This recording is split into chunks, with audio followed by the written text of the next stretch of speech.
Good afternoon दोस्तों, happy Holi to all of you. और आज हमारे साथ हमारी स्पेशल गेस्ट हैं भावना।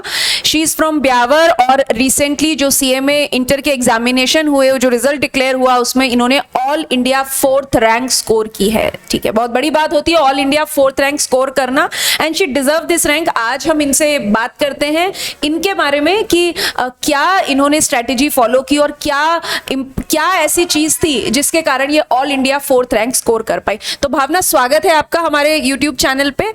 सबसे पहले कॉन्ग्रेचुलेशन आपको। और मुझे बताइए कि जब आप पढ़ रहे थे और जिस दौरान आपने ये जो अटेम्प्ट दिया, उस दौरान कोविड का टाइम पीरियड था, सब कुछ बंद हो गया था, आप ऑनलाइन ऑफलाइन क्लासेस से ऑनलाइन शिफ्ट हुए, तो क्या मुश्किल आपको फेस करनी पड़ी?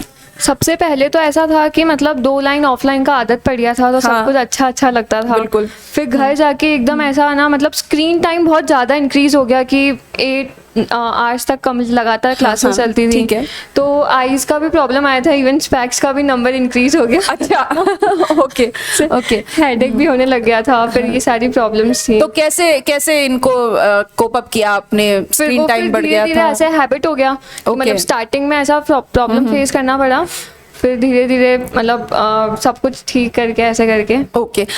All India 4th rank, Bhavna, अपने आप में बहुत बड़ी बात होती है। तो कोई ऐसा सब्जेक्ट जो आपको पढ़ते समय मुश्किल लगता था या इंटरेस्ट नहीं आता था किसी सब्जेक्ट में? मुझे प्रैक्टिकल में ज़्यादा इंटरेस्ट है, थ्योरी में नहीं है। तो ऐसा करके मतलब लॉ मुझे बहुत डिफिकल्ट लगता था, उसका कोर्स भी बहुत लेंदी है। हाँ। तो ऐसा करके तो उसको पढ़ने में बहुत मतलब इंटरेस्ट बहुत कम था उसके अंदर। क्योंकि सीएमए इंटर लेवल पे वाकई में सिलेबस तो लेंदी है। तो कैसे फिर आपने, जब लॉ में इंटरेस्ट कम आता था, मुश्किल भी लगता था, तो क्या स्ट्रेटेजी बनाई आपने उसके लिए? फिर मतलब ऐसा था कि लास्ट के कुछ मंथ्स में तो मैंने लॉ को 1.5 या 2 आवर्स देना स्टार्ट कर दिया कि कम से कम डेली कि अच्छा। मतलब इतना पढूं ताकि एग्जाम तक आते आते अच्छा कॉन्फिडेंस लेवल डेवलप हो जाए।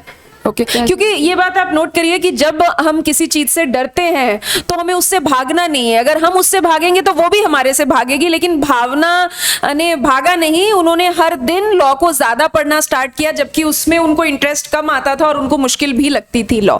ओके। इसके अलावा और कोई तरीका, जैसे शॉर्ट नोट बनाना या कुछ और आपने तरीका? मतलब लॉ और जो भी लेंथी सब्जेक्ट है उनके लिए शॉर्ट नोट, जैसे आप भी सजेस्ट करते हो हमेशा कि शॉर्ट नोट्स बनाने चाहिए। तो शॉर्ट नोट्स मतलब एग्जाम में यदि लगातार आप एग्जाम देंगे तो फिर शॉर्ट नोट्स ही यूजफुल होते हैं, उसके अंदर आप पूरा कोर्स रिवाइज ही नहीं कर पाते हैं। बिल्कुल। तो कितने रिवीजन आपने किए भावना? मतलब 2 या 3 तो कर लिए थे। अच्छा, मतलब 3 रिवीजन आपके हो गए थे। ओके। और प्रैक्टिकल सब्जेक्ट के लिए कोई स्ट्रेटेजी की? भाई आपका प्रैक्टिकल अच्छा है और आप जानते हैं कि मैं उसमें अच्छा स्कोर कर लूंगी, तो और सब्जेक्ट को स्ट्रॉन्ग करने के लिए आपने कुछ तरीका अपनाया प्रैक्टिकल जैसे के लिए? प्रैक्टिकल्स के अंदर मुझे डायरेक्ट टेक्स्ट में इंटरेस्ट था, तो उसको मैं ज़्यादा करती थी। और जो दूसरे सब्जेक्ट्स थे, जैसे उसके अंदर हो गया कि लाइक संडे को पर्टिकुलर एक सब्जेक्ट को उठा लिया जो बीच में कंटिन्यू में नहीं चल रहा है। अच्छा। तो उसको फिर टाइम देना था ऐसा करके। ओके। ये खास बात हमने को यहाँ पे सुनने को मिली कि संडे को एक ऐसा सब्जेक्ट उठा लेती थी जो पूरा हफ्ता ये नहीं पढ़ पाती हैं।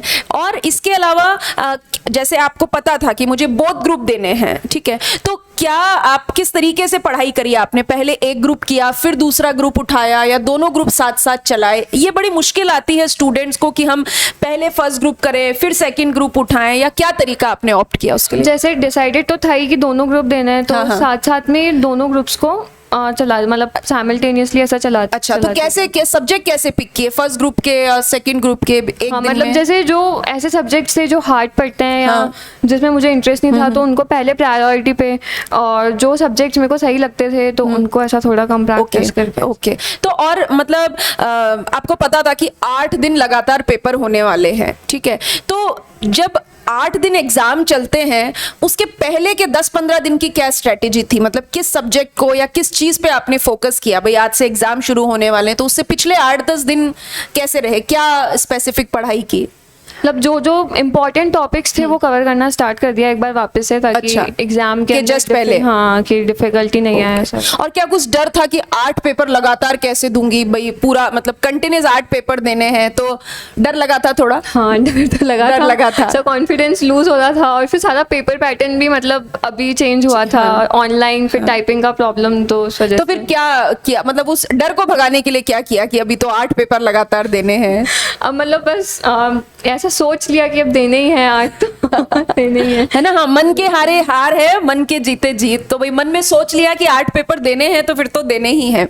और जब पता लगा कि एग्जाम पेपर पैटर्न चेंज हो रहा है, अभी तक तो हम हमेशा पेन पेपर पे ही पेपर देते थे, अभी टाइप करना है, उसके लिए खुद को कैसे प्रिपेयर किया, क्या तैयारी की? ऐसा मतलब कुछ दिन तो ऐसे ही सोच में हो गए थे कि अब करें क्या, मतलब ऐसा अच्छा। टाइपिंग का। फिर धीरे धीरे टाइपिंग का प्रैक्टिस स्टार्ट किया। Okay. 15 मिनट से, जैसे मतलब मेरा ऐसा था कि जैसे लॉ मेरे को अच्छा नहीं लगता है, ठीक है। तो मैं लॉ का ही कोई पैराग्राफ उठा के टाइप करने लग जाती थी। ओके। तो वो उससे मतलब ऐसा रिमाइंड रहता था कि टाइपिंग भी हो जाती थी और उसका भी रिवीजन रिवीजन भी। तो हर दिन ऐसा 15 मिनट आप स्पेसिफिक टाइप मतलब करते किसी थे? दिन नहीं हो पाता था तो फिर उस नेक्स्ट डे हाफ आवर ऐसा करके टाइप करने अच्छा, ये बात आप स्पेसिफिकली नोट कीजिए कि देखिए, ये भी भावना भी यही स्ट्रेटेजी बता रही है कि क्योंकि इनके लिए भी पेपर पैटर्न नया था, लेकिन कोशिश करने वाले की हार नहीं होती। और हर दिन इन्होंने 15 मिनट अप्रोक्सीमेट 15 मिनट। तो आपको लगता है 15 minute is enough for practice? हाँ, मतलब इंटरमीडिएट लेवल पे जैसा, मतलब ऐसा सुनने में आया था कि फाइनल वालों का तो बहुत वो रहता है। हाँ। पर इंटर लेवल के लिए 15 मिनट 15 इनफ है। minutes, हाँ, और enough 15 मिनट प्रैक्टिस करके यू हैड द कॉन्फिडेंस कि अभी तो मैं कर लूंगी। हाँ, Okay, कर लूंगी। okay, ठीक है। इसके अलावा आप और कोई टिप्स ट्रिक्स स्टूडेंट्स को देना चाहें जो इस इंटरव्यू को देख रहे हैं, आपके साथ जुड़े हुए हैं यहाँ पर, कि पढ़ने के लिए या ऑल इंडिया 4th रैंक के लिए या ऑल टॉप 3 टॉप 10 रैंक में आने के लिए क्या स्ट्रेटेजी फॉलो करनी चाहिए? नहीं, मतलब सबसे पहले तो हर सब्जेक्ट की सिर्फ लास्ट डे पे पढ़ने के लिए एक ही नोटबुक रहना चाहिए। मतलब अच्छा। ऐसा अभी तो ऐसा हुआ था कि लाइक मेरे को ब्यावर से अजमेर आना पड़ा था। हाँ। तो मेरे को सारी बुक्स लानी पड़ी थी। ठीक अभी है। मेरे पास शॉर्ट नोट्स सब सब्जेक्ट्स के होते तो मैं सिर्फ एक नोटबुक कैरी करके ला सकती थी। हाँ। और ईजी भी रहता। तो सबसे पहले तो शॉर्ट नोट्स प्रिपेयर करने चाहिए। ठीक है। और दूसरा वही कि कंसिस्टेंसी मेंटेन की, मतलब आप गैप नहीं लीजिए पढ़ाई के बीच में। अभी ऐसा लगता है कभी कभी कि संडे है तो ठीक है नहीं पढ़ते हैं, ऐसा हाँ, करके। थोड़ा सा है ना, चीट कर लेते हैं। भले 2-3 आवर्स पर मतलब स्टडी करें, कंटिन्यू तो करनी चाहिए। तो ठीक है। तो आप ऐसा कहती हैं कि अगर शॉर्ट नोट बनाए जाएं और एक ही नोटबुक मेंटेन की जाए तो वो थोड़ा सा रिलैक्सेशन रहता है मन में कि हाँ यही पढ़ना है, मुझे इतना ही पढ़ना है। हाँ, ओके। तो ये कॉन्फिडेंस भी आपको देगा साथ में। ठीक है, ओके। इसके अलावा और शॉर्ट नोट बनाने का कोई तरीका? हम हमेशा बात करते हैं हमारे इंटरव्यूज में, हर कैंडिडेट रैंक होल्डर ये कहता है कि शॉर्ट नोट बनाइए, शॉर्ट नोट बनाइए। शॉर्ट नोट बनाने का कोई तरीका आप स्पेसिफिकली सजेस्ट करना चाहो? जितना आप अपनी लैंग्वेज में उसको समराइज करके लिख सकते हैं उतना समराइज करके लिख दीजिए। ओके। ऐसा करके, क्योंकि जो खुद के हाथों से लिखा हुआ होता है वो बल्कि जल्दी समझ में आता है। हाँ, और उसमें समय भी कम लगता है पढ़ने। हाँ, तो जैसा आप खुद किसी कंसेप्ट को समझ के रिवाइज कर पा रहे हैं या समझ पा रहे हैं, उसको पेन डाउन कर लीजिए and that is your full and final short note. तो अब फाइनल के लिए क्या गोल है भावना? फाइनल के लिए भी कोशिश तो रैंक की रहेगी। बिल्कुल। और हमें भी उम्मीद है, मतलब we are very proud of her कि भावना जैसी स्टूडेंट हमारे साथ जुड़ी। एंड मतलब ये ऐसे बच्चे हैं जो खुद का नाम रोशन करते हैं, अपने मम्मी पापा का नाम रोशन करते हैं और डीसीसी का भी नाम रोशन करते हैं। तो thank you for being with us. और हम होप करते हैं कि अब की बार टॉप 3 में भावना, अब की बार टॉप 3 में रहेंगी। फाइनल में हमारी भी कोशिश रहेगी, भावना की भी कोशिश रहेगी, बाकी ईश्वर का आशीर्वाद है और मम्मी पापा का आशीर्वाद साथ में है।